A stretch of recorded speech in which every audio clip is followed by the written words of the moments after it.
Assalamualaikum warahmatullahi wabarakatuh. Semoga kita selalu dalam lindungan Allah Subhanahu wa taala. Amin ya rabbal alamin. Kali ini kita akan membahas tentang fungsi dan peran kurikulum.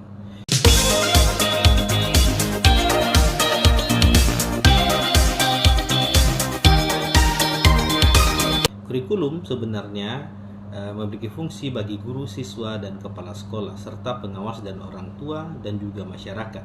Pada dasarnya, kurikulum itu berfungsi sebagai pedoman atau acuan bagi guru. Kurikulum itu juga berfungsi sebagai pedoman dalam melaksanakan proses pembelajaran bagi kepala sekolah dan pengawas. Kurikulum itu berfungsi sebagai pedoman dalam melaksanakan supervisi atau pengawasan.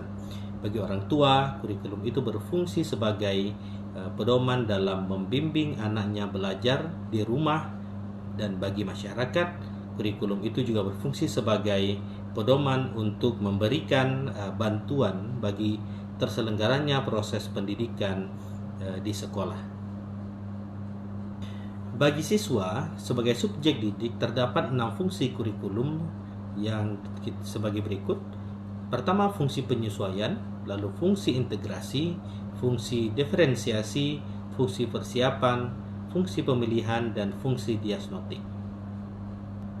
Fungsi penyesuaian mengandung makna bahwa kurikulum sebagai alat pendidikan harus mampu mengarahkan siswa agar memiliki sifat well-adjusted, yaitu mampu menyesuaikan dirinya dengan lingkungan, baik lingkungan fisik maupun lingkungan sosial. Lingkungan itu sendiri senantiasa mengalami perubahan dan bersifat dinamis. Karena itu, siswa pun harus memiliki kemampuan untuk menyesuaikan diri dengan perubahan yang terjadi di lingkungannya. Fungsi integrasi mengandung makna bahwa kurikulum sebagai alat pendidikan harus mampu menghasilkan pribadi-pribadi yang utuh. Siswa pada dasarnya merupakan anggota dan bagian integral dari masyarakat. Oleh karena itu, siswa harus memiliki kepribadian yang dibutuhkan untuk dapat hidup dan berintegrasi dengan masyarakatnya. Fungsi diferensiasi mengandung makna bahwa kurikulum sebagai alat pendidikan harus mampu memberikan pelayanan terhadap perbedaan individu siswa. Setiap siswa memiliki perbedaan baik dari aspek fisik maupun psikis yang harus dihargai dan dilayani dengan baik. Fungsi persiapan mengandung makna bahwa kurikulum sebagai alat pendidikan harus mampu mempersiapkan siswa untuk melanjutkan studi ke jenjang pendidikan yang lebih tinggi. Selain itu, kurikulum juga diharapkan dapat mempersiapkan siswa untuk dapat hidup dalam masyarakat seandainya karena sesuatu hal tidak dapat melanjutkan pendidikannya ke jenjang selanjutnya. Fungsi pemilihan mengandung makna bahwa kurikulum sebagai alat pendidikan harus mampu memberikan kesempatan kepada siswa untuk memilih program-program pelajaran yang sesuai dengan kemampuan dan minatnya. Fungsi pemilihan ini sangat erat hubungannya dengan fungsi diferensiasi karena pengakuan atas adanya perbedaan individual siswa berarti pula diberikannya kesempatan bagi siswa tersebut untuk memilih apa yang sesuai dengan minat dan kemampuannya. Untuk mewujudkan kedua fungsi tersebut, kurikulum perlu disusun secara lebih luas dan bersifat fleksibel. Fungsi diagnostik mengandung makna bahwa kurikulum sebagai alat pendidikan harus mampu membantu dan mengarahkan siswa untuk dapat memahami dan menerima kekuatan dan kelemahan yang dimilikinya. Jika siswa sudah mampu memahami kekuatan dan kelemahan-kelemahan yang ada pada dirinya, maka diharapkan siswa dapat mengembangkan sendiri potensi kekuatan yang dimilikinya atau memperbaiki kelemahan-kelemahan yang ada pada dirinya.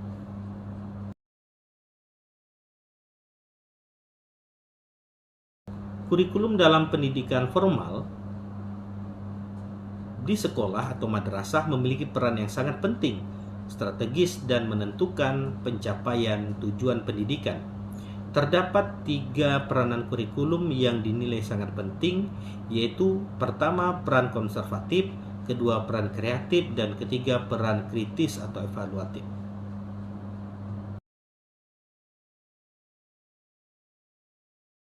Peran ini menekankan bahwa kurikulum sebagai sarana untuk mentransmisikan nilai-nilai, warisan budaya, masa lalu yang dianggap masih relevan dengan masa kini kepada generasi muda. Dalam hal ini, para siswa dengan demikian, peranan konservatif ini pada hakikatnya menempatkan kurikulum yang berorientasi ke masa lampau menuju masa sekarang. Peranan ini sifatnya menjadi sangat mendasar sesuai dengan kenyataan bahwa pendidikan pada hakikatnya merupakan proses sosial. Salah satu tugas pendidikan yaitu mempengaruhi dan membina perilaku siswa sesuai dengan nilai-nilai sosial yang hidup di lingkungan masyarakatnya.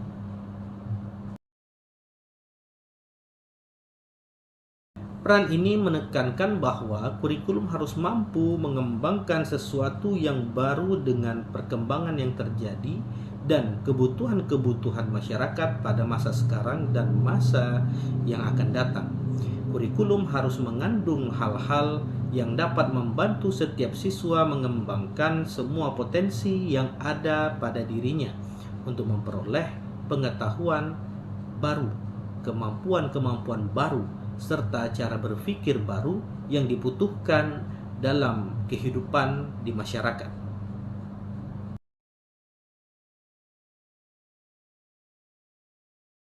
Peran ini dilatar belakangi oleh adanya kenyataan bahwa nilai-nilai dan budaya yang hidup dalam masyarakat senantiasa mengalami perubahan-perubahan, sehingga pewarisan nilai-nilai dan budaya masa lalu kepada siswa perlu disesuaikan dengan kondisi yang terjadi pada masa sekarang. Selain itu, perkembangan yang terjadi pada masa sekarang dan masa mendatang belum tentu sesuai dengan apa yang dibutuhkan.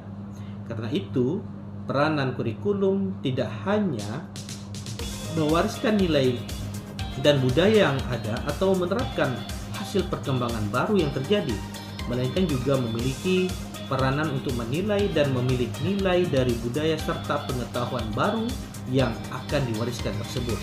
Dalam hal ini, kurikulum harus turut aktif berpartisipasi dalam mengkontrol atau memfilter sosial, nilai sosial yang tidak sesuai dengan keadaan dan tuntutan masa kini dihilangkan dan diadakan modifikasi atau penyempurnaan penggunaan baru. 3 peranan kurikulum di atas tentu saja harus berjalan secara seimbang dan harmonis agar dapat memenuhi tuntutan keadaan.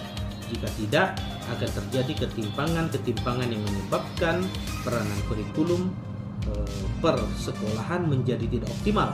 Menyelaraskan ketiga peranan kurikulum tersebut menjadi tanggung jawab semua pihak yang terkait dalam proses pendidikan, di antaranya guru, kepala sekolah, pengawas, orang tua, siswa, dan masyarakat. Dengan demikian, pihak-pihak yang terkait tersebut idealnya dapat memahami betul apa yang menjadi tujuan dan isi dari kurikulum yang diterapkan sesuai dengan bidang tugas masing-masing.